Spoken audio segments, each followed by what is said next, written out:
everyone. It's such a joy to be in your company today. I'm here with PhD student in the media school, Shohini Chakrabarti, and we are going to talk about teaching the global media economy.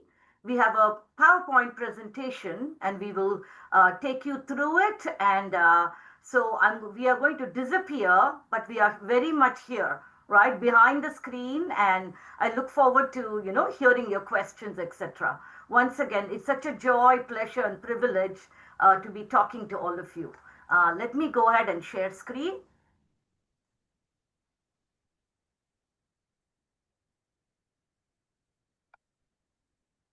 Let's just get everything set up. 1 second.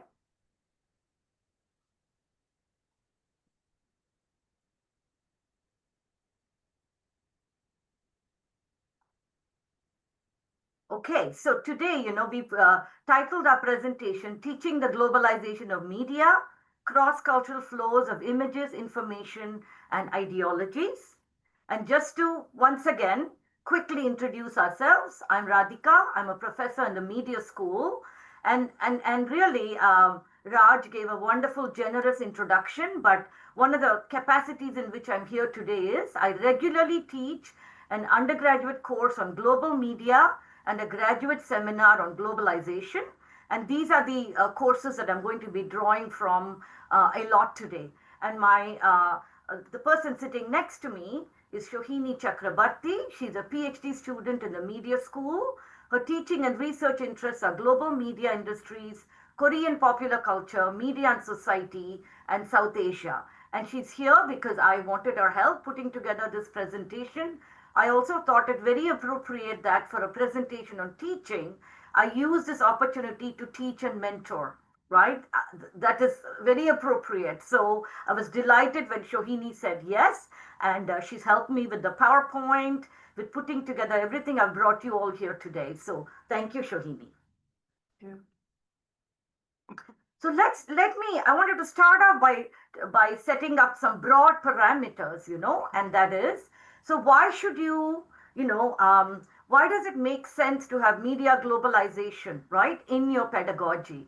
Why bother with it at all, right? And I want to make a very quick rationale for this.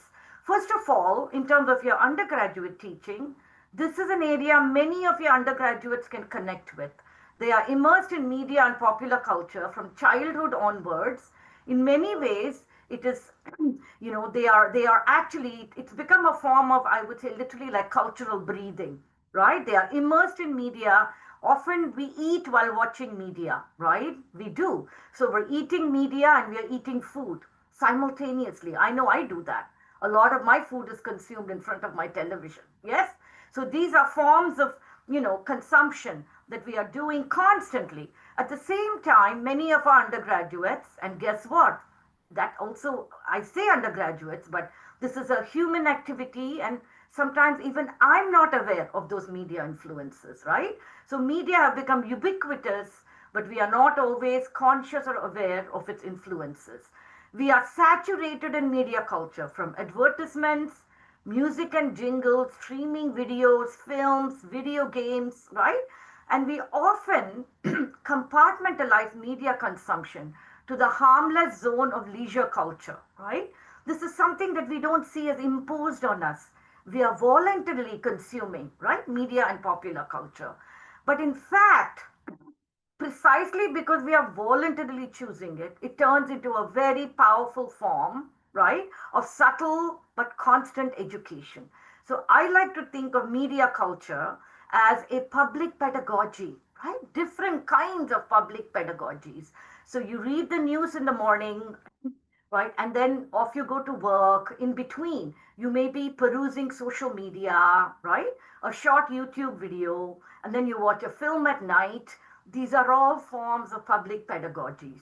I like to think of media as instructional manuals, but not explicitly. They're often telling us what is appropriate behavior, what is not appropriate behavior, and so that's something else to think about, right? Informal instructional manuals. They also offer us a form of moral education. Who is good? Who is bad? What is acceptable? What is not? What kinds of violence do we just find ourselves going, that's okay. That violence was justified, right? Whereas, non-violent activists would say no form of violence is justified, right? And so, and then also think about shows like Sopranos, where gangsters are presented sympathetically. What does that do to us? Yes, these are things that we need to keep on thinking about. So it's an insidious form of literacy in the end. So thinking about, how media are subtly, right, informing us in all these different ways. So why bother with including, right? Continuing. Something we're not aware of oftentimes is that media and popular culture are products and tools just like anything else, right? We often forget this because, unlike, say, when we go get coffee and we pay right there, right, with a credit card or in any other way, media often, right, come on our bills separately, right? We are paying for it in ways that are very different, and we think about them more as perhaps in a way culture rather than a commodity. Yes, but media are very much commodities and often our viewing, listening, browsing, clicking, creating patterns and capacities are turned into metrics and monetizable commodities, right? Precisely why the EU is often trying to regulate our technology companies. Yes, because these are all monetizable commodities, okay? And often the ways in which we turn to media become, right, we are being turned into eyeballs for advertising also. Yes, so media and advertising, right, and its intersection with the larger commodity culture, it's often hard to separate it out. Yes, which is why, when I enter a site, sometimes I see ads around the website that are targeted towards me. Yeah, a middle-aged woman who's supposed to be very concerned about my weight, because all of the products are for weight loss. Yes, and so they already know who I am. I'm a woman, I'm middle-aged, I must be suffering, right, from excess weight, therefore I must lose weight. This is how we become monetizable. Now, coming to today's topic, media are global, with some countries wielding far more power in this arena than others. Yes, so it's an unequal and asymmetric world.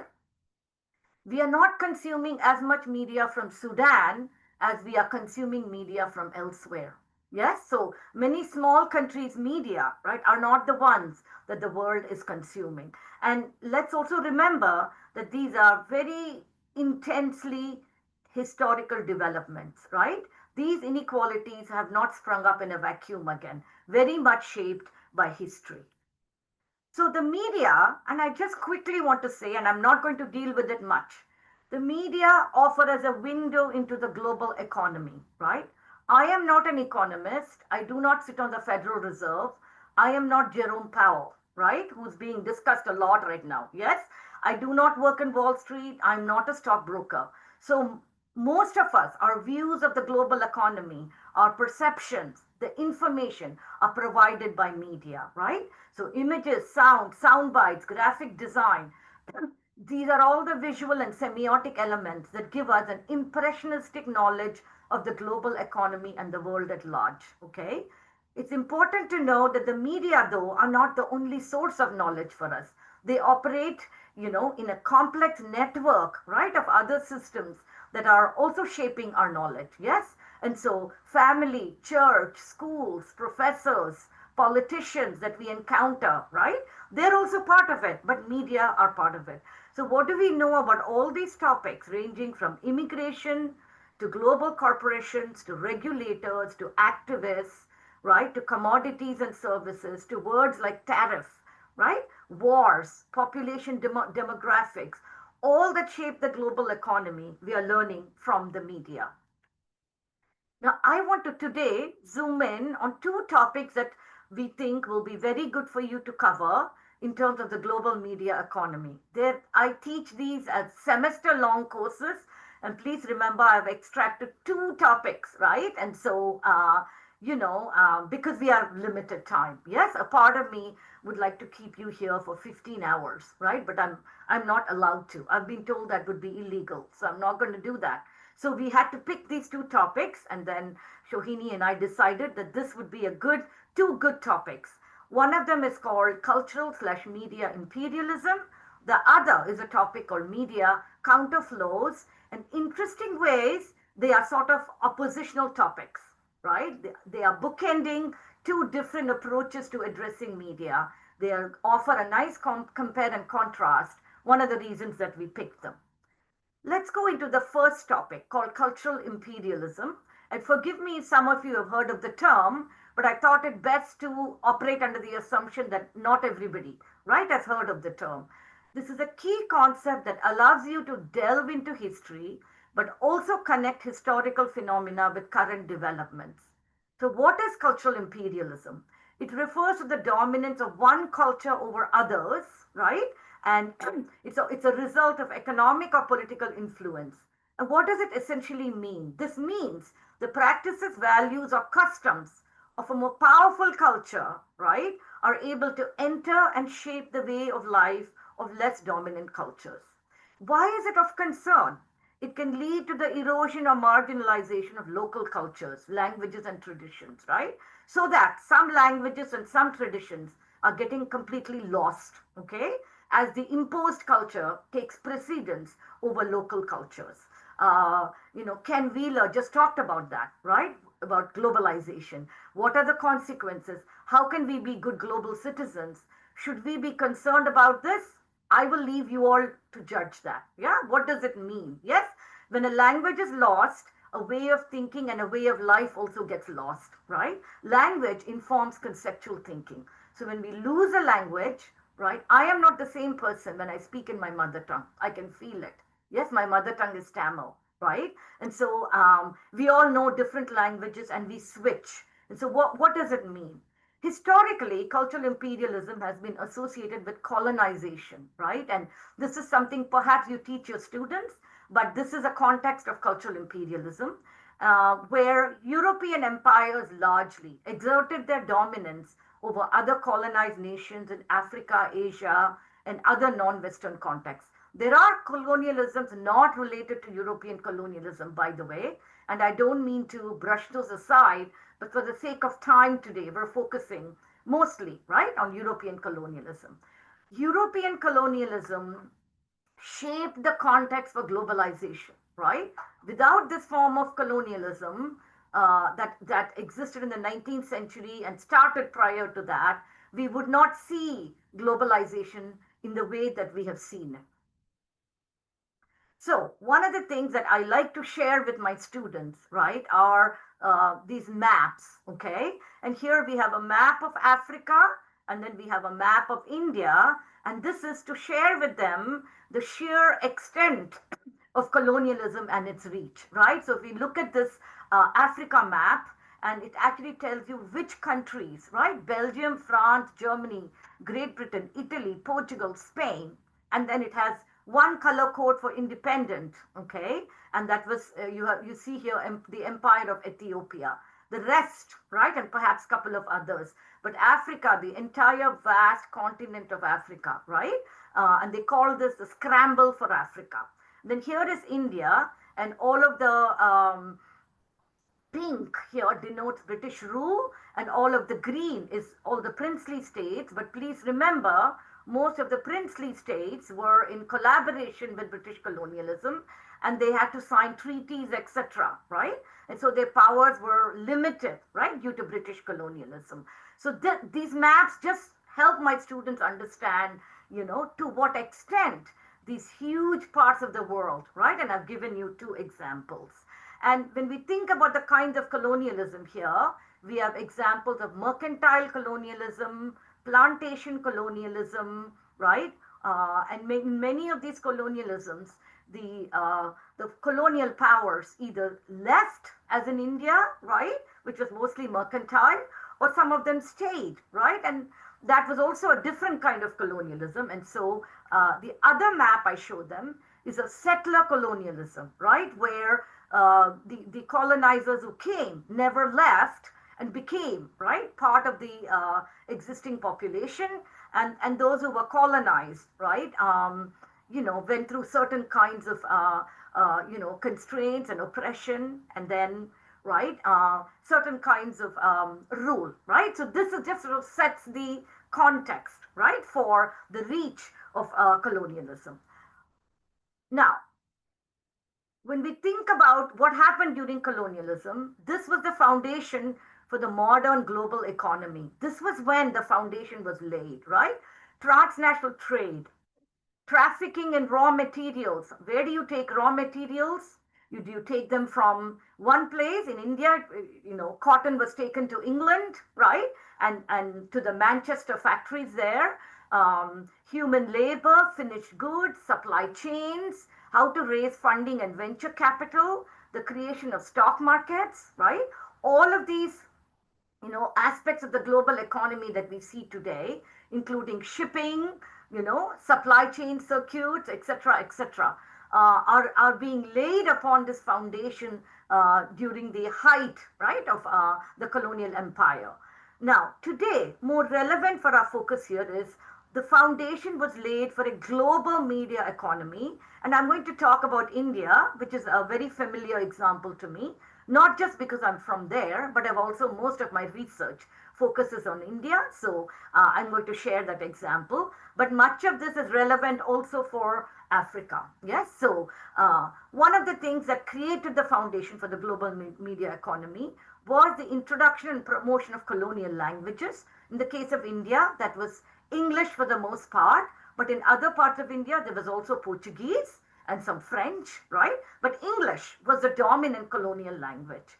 And of course, this led to the establishment of newspapers in colonial languages. And in India, that was English, right? So a large paper that's the world's number one circulation is Times of India, right? Which is an English language paper, was founded during the colonial period. Many of the wire services that supply the world with news today, including images, right, was Reuters, Associated Press, and Agence France Presse. They were all set up during the colonial period with headquarters, right, in the Indian subcontinent, but also in Africa, right? Film industries, both export and domestic production, those, right, were also established during this time. And in India, much of the film industry that was set up during the colonial period, was very much mirrored after the French, French cinema, right? And so even though they were producing for the domestic market, including Indian mythologies, many of the visual techniques and ideas were borrowed from the Lumiere brothers, right, from France, okay? So this is when, you begin to see a burgeoning establishment of what we would call modern media industry. Let's look at post-World War II and beyond, right? And America now, which has taken over from Europe in terms of global dominance, is building all this transnational colonial empires networks, right? We see the spread of Hollywood cinema, this is post 50s, 60s, American popular culture, and Disney, oh my goodness, right? Disney begins to really expand and build on this older, earlier colonial network, right? And then you have factual entertainment like Discovery Channel, etc., etc. Okay, and I'll just quickly share with you all that I have a friend here who's American, and we both realized we had both watched Sound of Music at the same age. Imagine that, right? Me from another part of the world and someone who grew up here. Yes, Sound of Music, its global reach is phenomenal. Yeah, so think about that. Now, zooming all the way to today, right? Where do we see this sort of dominance, right? And that is in terms of technology and platform imperialism. Think about the vast reach of streaming platforms like Netflix, okay?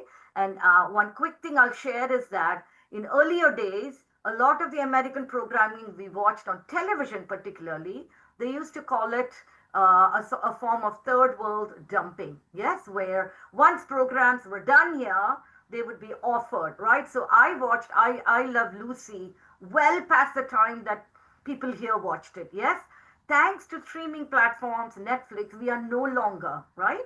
Shows are being simultaneously watched everywhere, so that if I'm watching Game of Thrones here, my two nieces in India are also watching Game of Thrones, right? Simultaneously, okay? And so this is, the power, right, of technology. Let's think about many of the dominant AI companies. Yes, Amazon, Apple, Alphabet, Meta, Microsoft, and now we also have to the mix. We have to add AI companies. Yes, and because of technology, we have business functions like outsourcing, etc. Yes, that have enabled the global economy. Yeah. And so much of the flow, if we look right, is from America to elsewhere, and therefore something to talk about with students, right? What are the concerns about the erosion of cultural and linguistic diversity? And I do this in class in a very open ended way. I do not offer my judgments prematurely. I have them debate and talk about it. And a lot of it is about pros versus cons, right? Not just here is how you think about it. That is not my teaching style at all, right? I like lots of debate. I have them get into small groups and talk about this. Now, something that I cannot get into much today is the rise of China, right? And we do talk about that, but today, in terms of time, I'm focusing a lot on America, and many of my undergraduates have grown up here, and they can relate to this topic and connect, and therefore, right, not to diminish the rise of other nations at all. In fact, if there's a story about globalization that's very prominent, it is that other countries have right have risen right economically, so not to diminish that at all.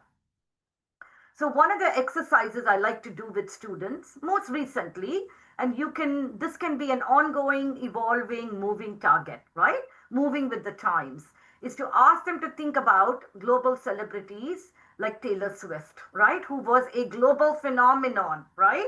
And constantly covered, for the enormous power she exerted, economic power, right? Economic power.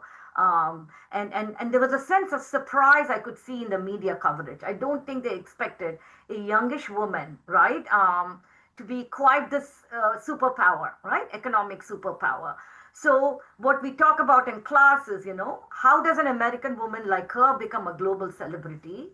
Not to diminish her talent, musical talent, or her charisma, but I also asked them to talk about the historical, cultural, economic, technological factors, right? And cultural, obviously, we also talk about gender that have helped her. And how does this affect the world in both good and bad ways, right? How does what she represents? And if you look at this picture of her here, it's a very empowering image. There she is, taking up space. Her mouth is wide open, right? She represents a woman, right, in a largely historically male dominated world of wealth, right? Here she is, okay? But at the same time, what could be some models of femininity that may be, getting subdued? How does this matter, right, for local cultural models, right, of feminine empowerment, etc., etc. And they get very engaged. I assign them some articles on Taylor Swift, which I'll be sharing in a resource list that you will be getting later, about how she impacted the economy of Germany, Singapore, as she was going on her tour, right? Global tours. And that's the context for that. Let me shift to topic number 2. And this is a topic that we call media counterflows, and so something, now back to the issue that I raised earlier, this actually allows us to talk more about economies, countries, cultures, right? That since the onset of globalization have become, have risen, they've blossomed economically.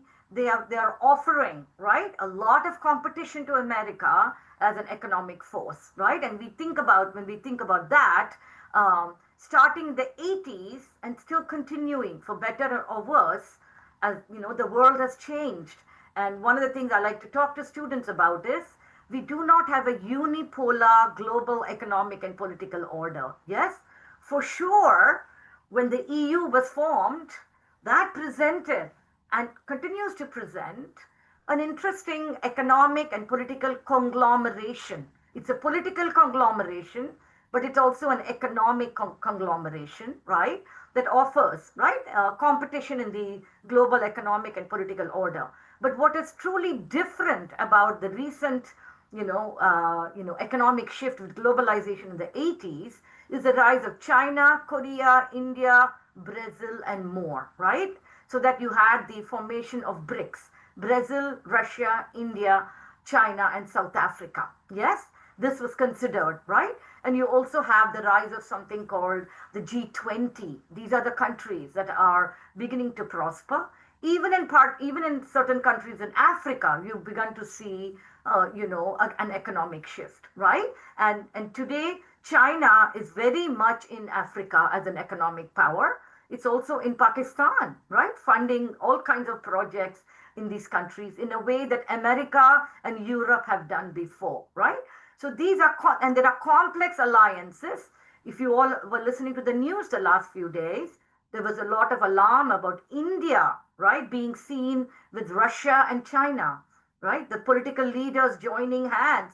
Oh, and what is going on now? Why is a democratic India, and I will put democratic in quotes, by the way, yes, joining hands? So we have this balance of power, the theater of the balance of power, constantly shifting. Now, in terms of media, what is interesting is that the asymmetry, right, that I just discussed of America and the rest of the world is being dislodged. Is it being dislodged completely? No, but it's being disrupted, right, and challenged to some degree. There are other flows of media and popular culture, and they are going counter to the previously largely one-way flow, mostly from America and certain parts of Europe, for example, particularly the UK. And let's think about the BBC, right, for example, okay, or the Beatles even. Yes, this used to be, right, the flow, but now you have counter flows. And what are these counter flows? So you have Bollywood from India going to many parts of the world, right? Going to Russia, going to China, going to Africa, and historically it has been going to parts of Africa. Yes. Then you have telenovelas from Venezuela going into large parts of Latin America and even Turkey. Yes. And today, actually, Turkey is producing its own telenovelas called Dizzies. And these Dizzies are going to large parts of the Middle East. Okay.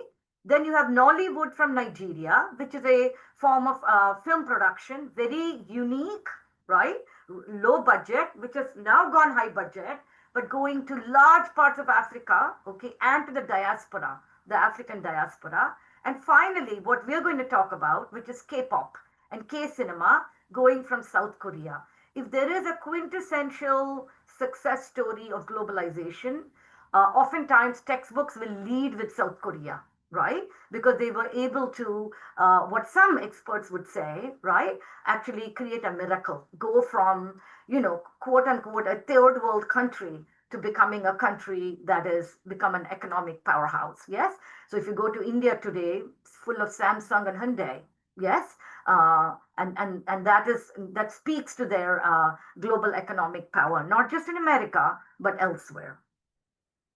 So Korean pop culture is often also referred to as Hallyu, and it's composed of two root words, Han meaning Korean and Ryu meaning flow or wave, right? So this is sort of the origins or the etymology of Hallyu.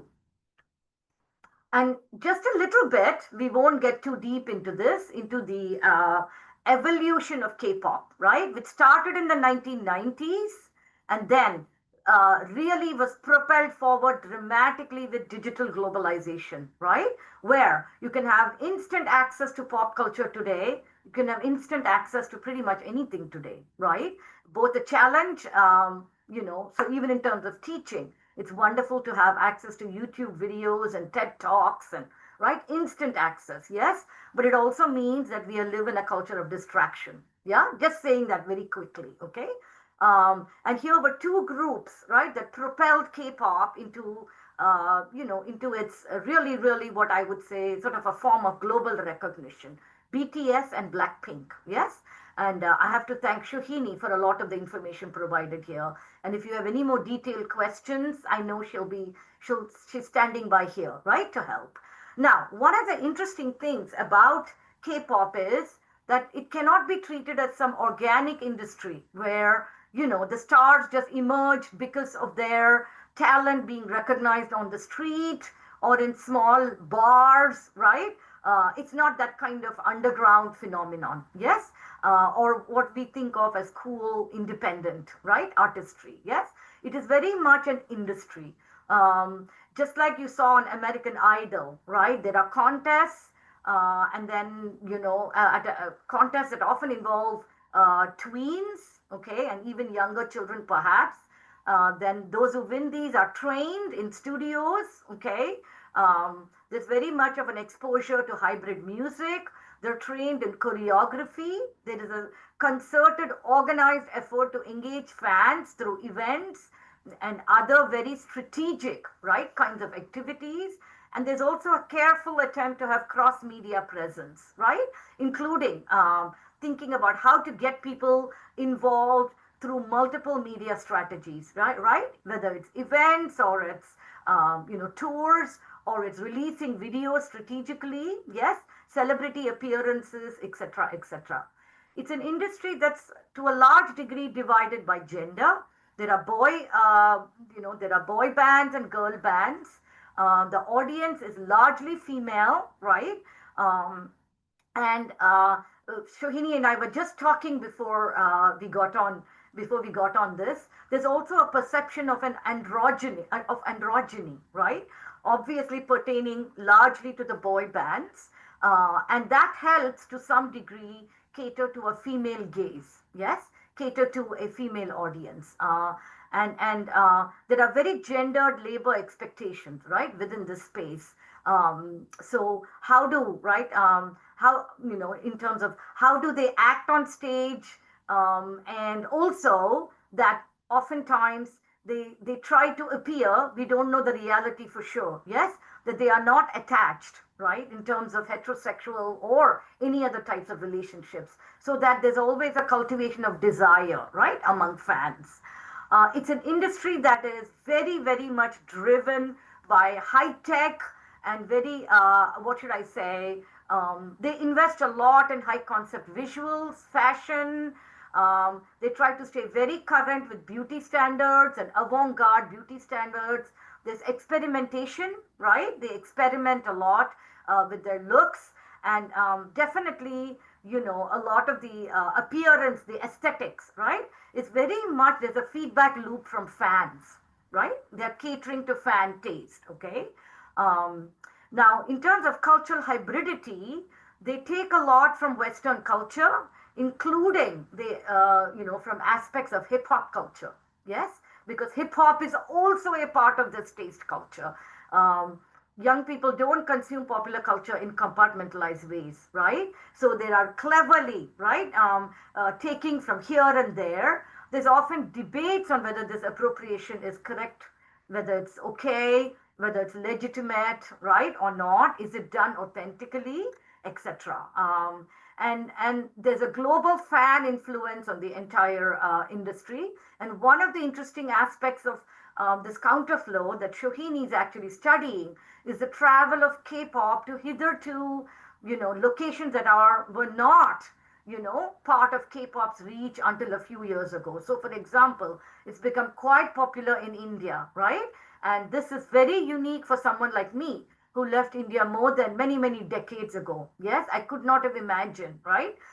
K-pop being popular because we were so saturated with British culture and following that American culture. Yes, and so this is a new aspect of K-pop's counterflow. Similarly, K-pop is also popular in places like Cuba, right, and parts of Latin America. And so has it completely overtaken the influence of European or American culture?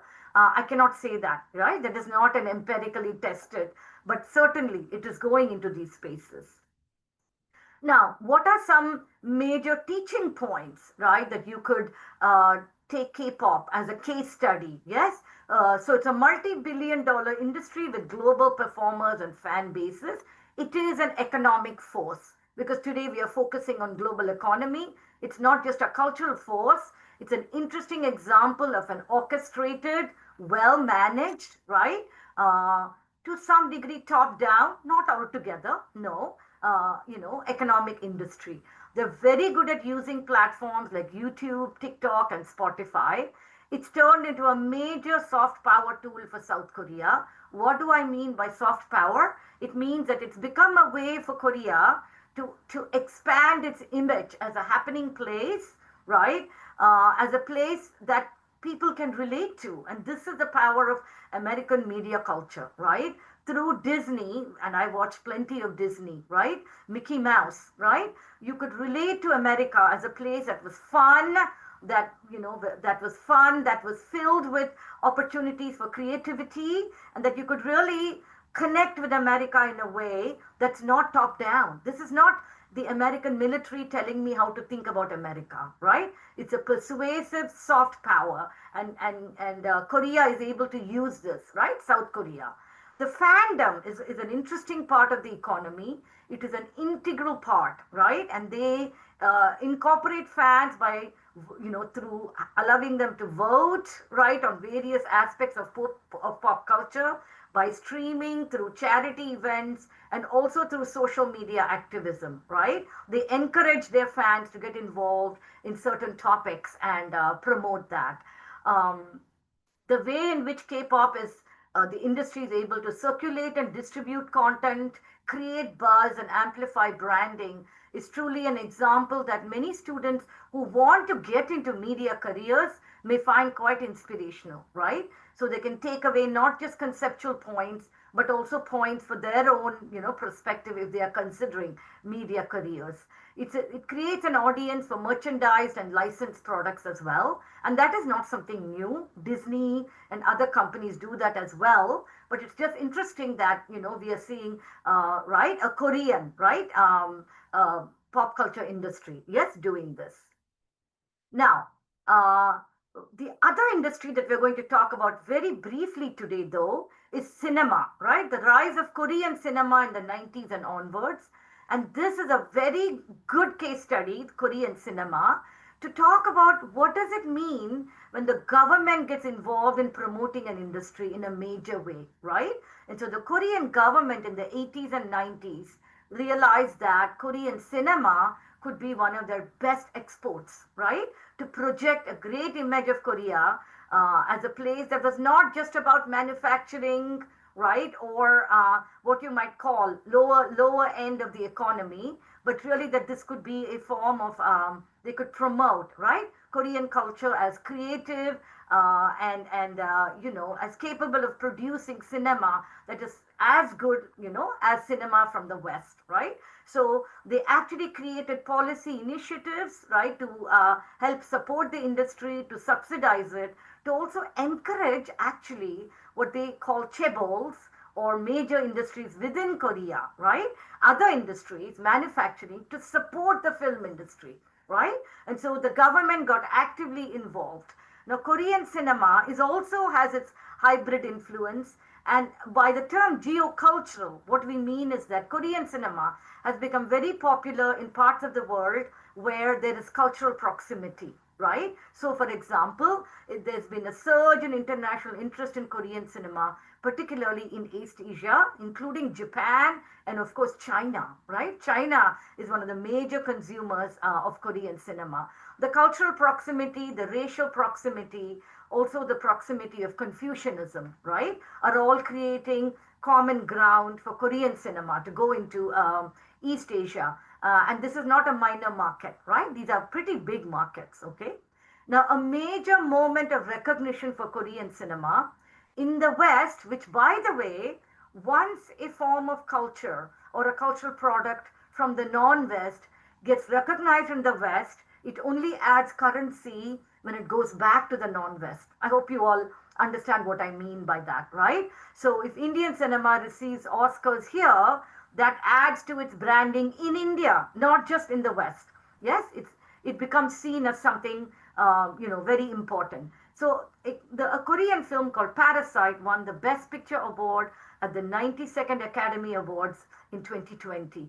This was a historic win, the first time a non-English language film received the award for Best Picture. And it was a major moment, obviously, for South Korea and Korean filmmakers. And now I would like to invite Shohini to talk about a very nice exercise you can do with students. Hello. So this is an exercise we did for Dr. Parameswaran's class last semester, and I chose Parasite because it was the first non-English win, but also it's a film that most students might have come across. They have either heard of it, if not watched it. So the first thing was to talk about the basic plot of the film, and the plot does talk about class struggles, and that's something we can talk about across geographical spaces. So we were talking about the filmmaker, we were talking about the context in which the film was produced, and and the plot of the film. Most of the students had watched the trailer, but if not, it was also an opportunity to watch the trailer and then discuss what they could make of the film from the trailer. And each of them had quite interesting things to share of what they understood. And some of the questions we did were, why did Parasite do as well as it did? How might it how might this moment of success in America create more opportunities for Korean cinema? And for a lot of students, Parasite was the first film that they saw, and it opened up a world of Korean cinema that they hadn't explored before. And there are quite a number of interesting and exciting films to choose from. And the other question again here is like, how are other developments in the US related to Korean culture helping Korean cinema? So, for instance, something like Korean food, which has become a massive industry in itself, is a talking point. Even if someone hasn't seen Korean films or listened to K-pop, Korean food is something that they have at least come across. Kimchi has become like the biggest cultural marker of Korean food. So these were interesting talking points for students as well. Yeah. Thank you. Yeah. And so it was great. Even in Bloomington itself, which is a small college town, we have many more Korean restaurants now than we ever did before.